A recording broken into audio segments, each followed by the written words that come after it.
ये युवाओं की बात यह है कि श्रमजीवी और बुद्धिजीवी ये जो दो शब्द डाल दिए गए यह युवाओं की हत्या का मुख्य कारण है। और श्रमजीवी के प्रति हीन बुद्धि उत्पन्न कर दी गई, बुद्धिजीवी के प्रति महत्वपूर्ण बुद्धि उत्पन्न कर दी गई। अब इंटर पास हो तो, हाई स्कूल पास हो तो, इंटर फेल हो तो, हाई स्कूल फेल हो तो कोई भी युवक हल चलाना तो पसंद नहीं करेगा, मजदूरी करना तो पसंद नहीं करेगा। उसकी इच्छा बहुत ऊंची हो गई, इंजीनियर बनूं, डॉक्टर बनूं, पायलट बनूं या कम से कम मुख्यमंत्री बन जाऊं। राजनेता बनने के लिए तो कोई डिग्री डिप्लोमा की आवश्यकता ही नहीं है। इसका अर्थ ये हुआ कि राजनीति में भी जो छलांग नहीं लगा पाते और डिग्री डिप्लोमा लेकर हाथ में बैठे हैं, और आरक्षण की जो विधा है, ब्राह्मण क्षत्रिय आदि कुल उत्पन्न हुए हैं, उनके लिए नौकरी के सारे दरवाजे बंद हैं, विदेशी कंपनी तक भी उनकी गति नहीं है। ऐसी स्थिति में ख्वाहिश, इच्छा बहुत ऊंची है और श्रम से परहेज है। मैंने देखा है, दिल्ली का मैं विद्यार्थी रहा हूँ, फुटपाथ पर पंजाबी 200 रुपये की सामग्री बैगन, आलू, मूली लेकर बैठते थे। 4 साल में फिर वो ढकेल पर सामान लेकर गली गली में सब्जी बेचते थे। 10 साल के अंदर वो फिर लाखों रुपये से खेलने वाली दुकान कर लेते थे। यहाँ से पंजाबियों को मैंने देखा है, सिंधियों को आगे बढ़ते हुए। आज का युवक तो ये नहीं कर सकता, जहाँ तक उसको बस चले। इच्छा बहुत ऊंची है, श्रम के प्रति अरुचि है और दुर्व्यसन का भी शिकार हो चुका है। समझ गए ना? एक दिल के टुकड़े 1000 हुए, कोई यहाँ गिरा, कोई वहाँ गिरा। आत्महत्या में ये भी एक हेतु है।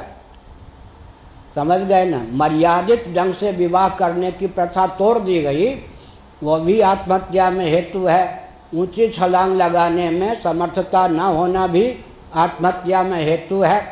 श्रम के प्रति अरुचि भी आत्महत्या में हेतु है। सामान्य व्यक्ति भी यदि चार्टर्ड अकाउंटेंट के जेब नहीं भरता है, वो भी 4-4 सामान्य व्यक्ति भी अगर 4-4 आश्रम के महंत मंडलेश्वर भी 2-2, 3-3, 4-4 चार्टर्ड अकाउंटेंट के जेब नहीं भरते हैं तो जेल में चले जाएंगे। उनकी कमाई वैध होने पर भी अवैध सिद्ध हो जाएगी।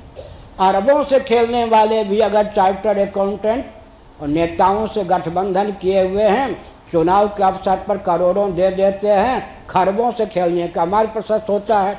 ये सब जो राष्ट्र की संरचना की विसंगतियां हैं, इनके वशीभूत होकर बेचारे युवक फांसी लगा लेते, मर जाते, उनके सामने कोई चारा नहीं रहता।